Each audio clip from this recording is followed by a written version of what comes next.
लेकिन अभी मैं एक आपको हदिया देना चाहता हूँ, कबूल करोगे भाई इंशाल्लाह?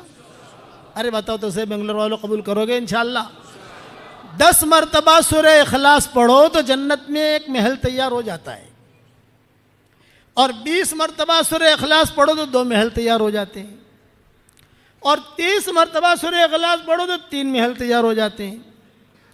आजकल के हालात के अंदर मैं अपने साथियों से, शागिर्दों से, शागिर्दनों से ये दरख्वास्त करता हूँ, हमारे व्हाट्सएप के सबक में सब जगह, कि 313 मरतबा सूरह इखलास पढ़ने की आदत डालो, तो रोज़ाना इंशाअल्लाह 31 महल तैयार हो जाएंगे।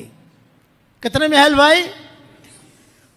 और 104 मरतबा कुरान शरीफ पढ़ने के बराबर अल्लाह सवाब देगा। 31 बंगले रोज़ाना तैयार हो जाएंगे इंशाअल्लाह, और कोई इनकम टैक्स वाला आपको फ़ोन नहीं करेगा। भाई दुनिया में आप बेंगलोर के अंदर एक फ्लैट ले लो 1000 स्क्वायर फुट का, तो इनकम टैक्स वालों को हिसाब देना पड़ता है, नहीं देना पड़ता। और यहाँ तो 31 महल, घर नहीं महल, कसर का। हुज़ूर सल्लल्लाहु अलैहि वसल्लम ने हज़रत उमर से कहा था, उमर 10 मरतबा सूरह इखलास पढ़, जन्नत के अंदर अल्लाह एक महल दे देगा। हज़रत उमर ने कहा 10 मरतबा सूरह इखलास पढ़ूँ, जन्नत में एक महल, मैं तो बहुत महल बनाऊंगा। आपने फरमाया जितनी ताकत हो बनाते बनाते थकेगा, अल्लाह देते देते नहीं थकेगा। तो 313 मरतबा पढ़ोगे इंशाअल्लाह? अच्छा, 313 मरतबा सूरह इखलास, 313 मरतबा दुरूद शरीफ, 313 मरतबा इस्तिग़फ़ार। इस्तिग़फ़ार में शॉर्ट वाला अल्लाहुम्मा ग़फ़िरली, अल्लाहुम्मा ग़फ़िरली, वो पढ़ना ना आवे तो उर्दू में कह दो अल्लाह मुझे माफ़ कर दे, अल्लाह मुझे माफ़ कर दे। इसलिए लोग बेचारे सीधे साधे होते हैं, बाद मरतबा उन्हें कुछ समझ में नहीं आती। एक पठान मिला, पठान अभी हम सफ़र में थे ना, एक पठान जो है वो बेचारा तवाफ़ कर रहा था, ज़ोहर के वक्त में आकर उसने पूछा भाई ये तवाफ़ ख़त्म कब होगा? अरे पठान साहब कब से शुरू किया? बोले फजर से शुरू किया है, तवाफ़ ख़त्म ही नहीं होता। और बेचारा सुबह से चलते चलते थक गया ज़ोहर में, कि तवाफ़ ख़त्म कब होगा? अरे 7 चक्कर पर तवाफ़ ख़त्म हो जाता है। अरे भाई मुझे तो पता नहीं, मैं तो सुबह से लगा हुआ हूँ कि तवाफ़ ख़त्म होगा, कोई रहेगा नहीं, इसका मतलब है कि तवाफ़ ख़त्म हो गया। ये तो जो है चल रहा हूँ तो लोग आ रहे हैं, चल रहा हूँ लोग आ रहे हैं, सीधे साधे आदमी होते हैं। हाँ, मस्जिद क़ुबा में हम गए, एक बुढ़िया बैठी हुई कहती थी कि अल्लाह पाक तेरे नबी का उम्र बहुत आसान है, तेरा उम्र बहुत भारी है, कि तेरे उम्र में बहुत थकती हूँ, तेरे नबी की उम्र में नहीं थकी।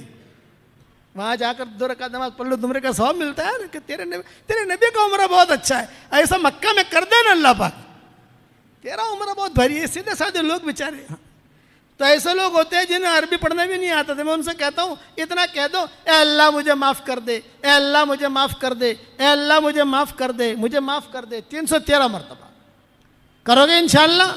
आप इसकी इतनी आदत डाल दो तो उसके बाद जो दुआ मांगोगे अल्लाह आपकी दुआ कबूल करेगा।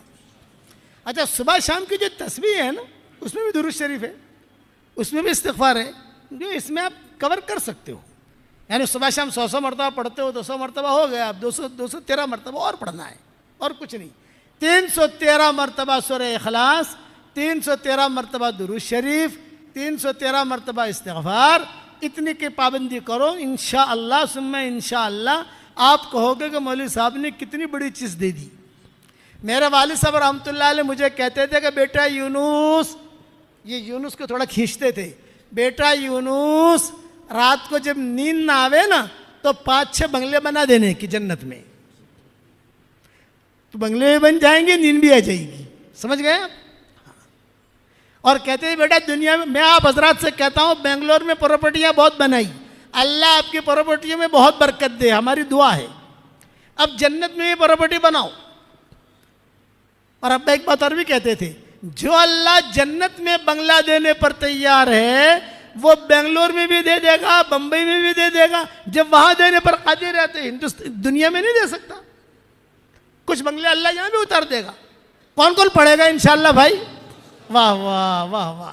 और एक हदिया और मुख्तसर सा, आजकल लोग बहुत परेशान हैं, जिसको देखो कारोबार नहीं है, कर्जा हो गया, जिन्नात परेशान कर रहे, नजर लग गई, हसद है, और कर्जा चढ़ गया, कर्जा देता नहीं है, ये है ना भाई। हम तो जग पीर है ना, जग पीर, इसलिए हमको जो जो लोग पूछते हैं तो मैं उसका आसान इलाज बताता हूँ आपको। आपके जैसे मस्जिद है, इसके 4 कोने हैं, देखो एक कोना ये, एक कोना ये, एक कोना ये, एक कोना ये। वैसे हर आदमी के घर के 4 कोने होते हैं, कमरे के, कोई भी कमरा हो। आपके महल है, आपके पास कई कमरे हैं, एक कमरा खाली पकड़ लो आप। हर कोने में रोजाना आयतुल कुर्सी पढ़ा करो और दम कर दो, बस। आपके 5 बेडरूम है तो 5 बेडरूम में पढ़ना जरूरी नहीं है। 5 बेडरूम में 3 हॉल है, सब जगह पढ़ना जरूरी नहीं है। आप एक बेडरूम को पढ़ लो, एक बेडरूम में, दूसरे दिन दूसरे बेडरूम पकड़ लो, तीसरे दिन तीसरा पकड़ लो, ऐसा। और अगर सबको नहीं करना, एक ही में पढ़ते रहना है तो एक ही में पढ़ो। 4 कोनों में 4 मरतबा आयतुल कुर्सी पढ़ो तो इससे 2 फायदे होंगे। ये जितनी परेशानियां हैं वो परेशानियां भी दूर हो जाएगी इंशाअल्लाह, और अल्लाह माल भी बहुत देगा। ये हजरत अब्दुर्रहमान इब्न औफ का मामूल था, रोजाना पढ़ते थे। अब्दुर्रहमान इब्न औफ कहते थे कि देखो ये मेरा मामूल है, मैं करता हूँ। अल्लाह ने मुझे 4 बीवियाँ दी, इतना माल दिया, जब उनका इंतकाल हुआ तो इतना सोना निकला उनके घर में से, जब उसको काटने लगे तो जो कुदाली हुई थी, कुदाली भी टूट गई, इतना सोना था। और सेहतमंद थे अब्दुर्रहमान इब्न औफ, सेहतमंद। हुजूर सल्लल्लाहु अलैहि वसल्लम ने इन्हें सादिकुल ईमान कहा था। जब हुजूर का इंतकाल का वक्त करीब आया तो माएँ बैठी थी आपके इंतकाल से पहले, तो उम्मे सलमा ने पूछा, हज़रत आप तो दुनिया से जा रहे हो तो आपके बाद हमारे घर खर्चे का क्या होगा? ये सवाल किया था उम्मे सलमा ने कि आप तो जा रहे हो तो हमारा घर खर्चा, खाना पीना। तो हुजूर ने आंखें खोली और ये फरमाया कि एक सादिकुल ईमान आदमी आएगा जो तुम्हारा पूरा खर्चा उठाएगा। नाम नहीं लिया था, इतना जुमला कहा था कि एक सादिकुल ईमान आएगा वो तुम्हारा खर्चा उठाएगा।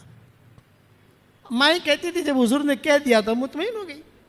जब हुजूर का इंतकाल हो गया तो इंतज़ार करते थे कौन सादिकुल ईमान आता है, कौन आता है। ये अब्दुर्रहमान इब्न औफ आए और इन्होंने जो है सारा का सारा बाग जो था माओं के लिए वक़फ़ कर दिया। अब्दुर्रहमान इब्न औफ ने कुछ सारी आमदनी जो होती थी माओं को भेजते थे। कुछ हालात आए, बाग बेचना पड़ा, तो जब बहुत रकम आई तो रकम भी सारी माओं को दी।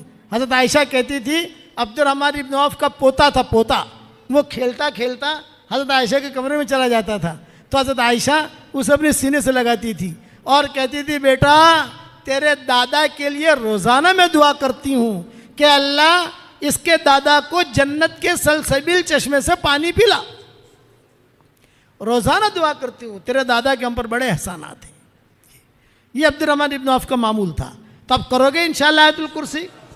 और तीसरी बात, जो मुझे अपनी दुआओं में याद रखता है मैं उसके लिए दुआ करता हूँ। आप मेरे लिए दुआ करोगे तो मेरी दुआ में पार्टनर रहोगे इंशाअल्लाह, करोगे इंशाअल्लाह। और चौथी बात, मेरे सबक सुनते रहो। आप मौलाना यूनुस पालमपुर इंस्टाग्राम पर चले जाओ तो रोज़ाना आपको नई नई नई बातें सुनने मिलेंगी, रोज़ाना। आजकल हुजूर सल्लल्लाहु अलैहि वसल्लम की सीरत चल रही है, तो 102 पाठ हुए हैं और 300 पाठ मैंने तैयार किए हैं। उसमें हज़रत उमर का किस्सा चल रहा है, किसी का किस्सा चल रहा है, वो सारे आपको थोड़ी थोड़ी बातें कान पर पड़ेगी कि क्या सीरत है हुजूर की। हाँ, जिन्नातों के किस्से मैंने बयान किए, बहुत कुछ बयान किया है। ये मजमून जो मैंने बयान किया ये इमाम साहब की बरकत है। जिन्नातों का जो मैंने बयान किया, हालांकि जिन्नातों का बयान ज़्यादा हुआ नहीं, बीच में आ गई दूसरी बातें। जिन्नातों का मुस्तक़बिल मुझे बयान करना था, अल्लाह जब तौफीक देगा तो दूसरी मरतबा आके बयान करेंगे इंशाअल्लाह। अब ये बताओ अल्लाह के रास्ते में निकलोगे कि नहीं निकलोगे भाई?